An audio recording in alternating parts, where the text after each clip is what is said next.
Mungkin dengan sholawatan, mungkin dengan hafalan kita. Kita ngaji ya nak, misalnya udah ngaji tadi, misalnya belajarnya apa? Misalnya rukun Islam yang 5, itu belajar, semuanya adalah belajar.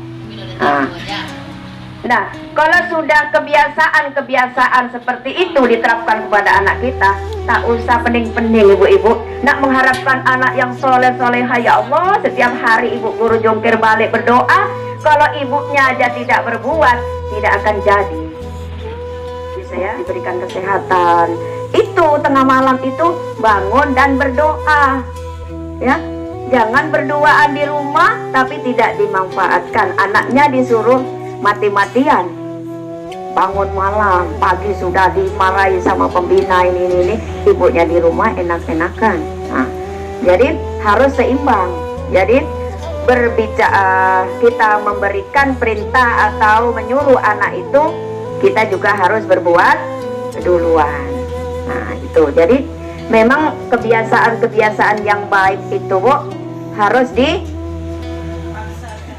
anak ibu guru kewalahan, anak khususan yang suruh ngaji nggak mau, kudai mak dikit lagi, itu jangan disalahkan anak, berarti salahkanlah kita sebagai orang tua tidak berhasil mendidik anak. Surat Yasin setiap hari sebagai wirid.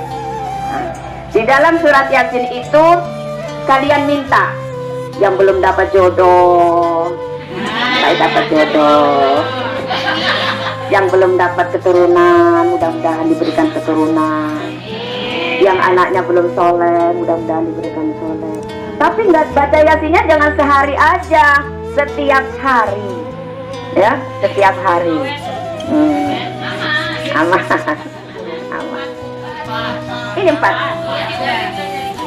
ini, tapi ini kan tangan saya tetap 4, mulutnya 5 ya. 4 sifat Nabi dan Rasul. Apa itu? Sidik. Sudah sidik belum kita?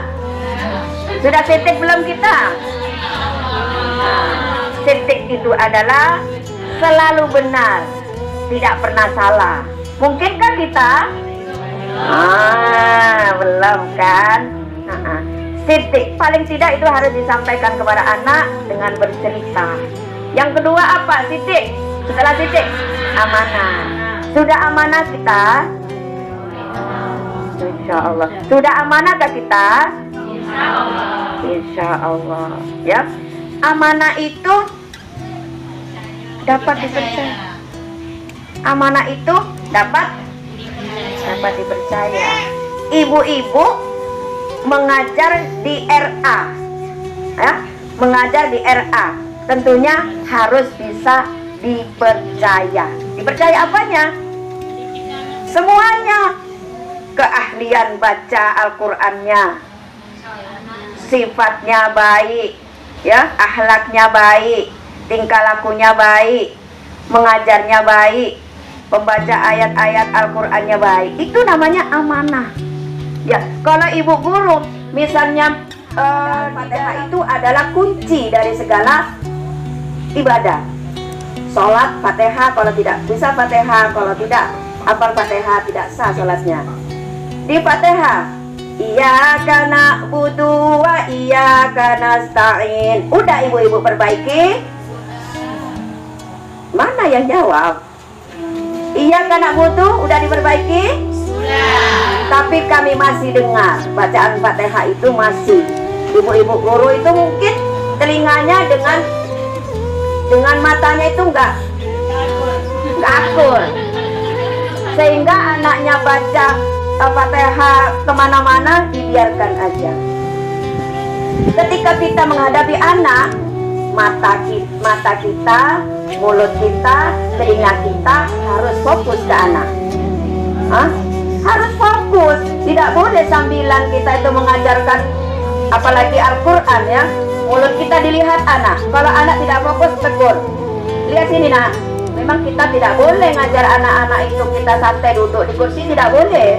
Jadi kita harus berkeliling sehingga anaknya terpancing dengan keaktifan kita. Akhirnya nggak sempat dia bermain-main kemana-mana, bermain dengan senang. Jadi itu intinya, amanah itu apa yang ada kita sampaikan sesuai dengan kenyataannya, bacaannya. Tidak boleh tadi dibiarkan aja wal asri nal lafi husrin. Ya, hari besar Islam. Hari besar Islam. Ibu guru itu harus cerdas. Menjelaskan tema itu harus cerdas. Hari besar Islam. Apa Bu hari besar Islam itu Bu? Rasulullah yang terakhir tabligh, menyampaikan. Nah, kita jangan segan-segan mengajak berbuat baik ya kepada masyarakat khususnya Bengkulu Selatan, bahwa kita punya lembaga yang paling baik menyampaikan dakwah ya, dakwah. Memang kita berdakwah itu harus siap mental. Seperti Rasulullah berdakwah mengajak masuk Islam itu juga payah. Ya, setiap hari ngajak orang masuk Islam, dicaci, maki, bahkan diludahi setiap hari seperti itu. Lewat lagi ke masjid diludahi, lu kenian nak masuk surga nian. Nah, ibu guru ini harus punya pendirian ya, harus punya pendirian. Jangan nanti ikan di laut.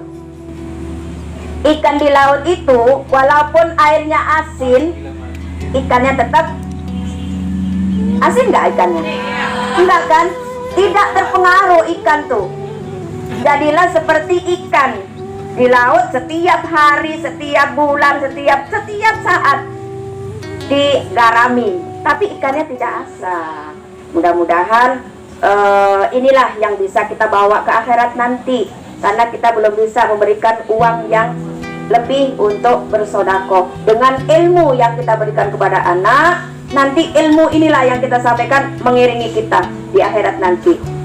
Ngikut, tak perlu diajai, ngikut sendiri. Aku dulu sering diajak ibu nih berbuat baik, situ Bu. Tidak nanti disampaikan. Jadi amal kita semuanya ngikuti kita ya. Mohon maaf sekali lagi kepada ibu pengawas dan bapak pengawas. Inilah yang sedikit kami sampaikan, mudah-mudahan menjadikan motivasi atau bekal. Dengan lahirnya Nabi Muhammad ini kita lebih semangat lagi untuk meneladani sifat Nabi kita Muhammad Sallallahu Alaihi Wasallam. Amin. Akhirul kalam. Wabillahi taufiq wal hidayah. Wassalamualaikum warahmatullahi wabarakatuh.